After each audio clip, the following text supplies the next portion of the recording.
Hello friend, আমি সুস্মিতা। আজকে তোমাদের জন্য নিয়ে এসেছি আরও একটা নতুন রেসিপি, সয়াবিনের ডোনাট। আর আজকে ছেলে টিফিনে ছিল তার সাথে কাঁঠাল ওর ভীষণ একটা প্রিয় ফল।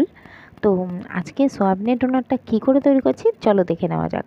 তার জন্য নিয়ে নিয়েছি সয়াবিন, মিষ্টি আলু, সুজি, আটা, লবণ, হলুদ আর গোলমরিচ গুঁড়ো, আর এখানে দিয়ে দিচ্ছি সামান্য কিং মশলা, আর দিয়ে দেবো ঘি। ঘি দিয়ে ভালো করে ডোনাটটাকে মেখে নেব। মেখে নেওয়ার পরে হাতের মধ্যে না আমি এখানে তেল লাগিয়ে নিয়েছি। তেল লাগিয়ে নেওয়ার পরে আমি প্রথমে রুটির মতো, যেরকম রুটির গুলি করি আমরা, ঠিক সেরকমভাবে গোল গোল করে নেব। তারপরে তার মাঝখানে একটা আঙুল ঢুকিয়ে দেখো ডোনাটের শেপ আর কি দিয়ে নেব।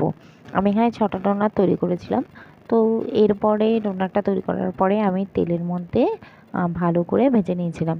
মানে তেলটা আমি গরম করতে দিয়েছিলাম, যতক্ষণ ডোনাট বানাচ্ছিলাম ততক্ষণ তেলটা গরম হয়ে গেছে। তারপরে ডোনাটটাকে আমি দুপিঠেই লাল লাল করে খুব ভালো করে ভেজে নেবো। জিনিসটা কিন্তু খেতে নরমও হয় আর ভালোও লাগে খেতে। তোমরা এর ওপর একটু চাট মশলা, আমি যখন ছেলেকে সার্ভ করেছিলাম তখন একটু চাট মশলা হালকা ছড়িয়ে দিয়েছিলাম। এটা সস মেয়োনিজ এর সাথে খুব ভালো লাগে। রেসিপিটা ভালো লাগলে লাইক, শেয়ার, কমেন্ট, সাবস্ক্রাইব।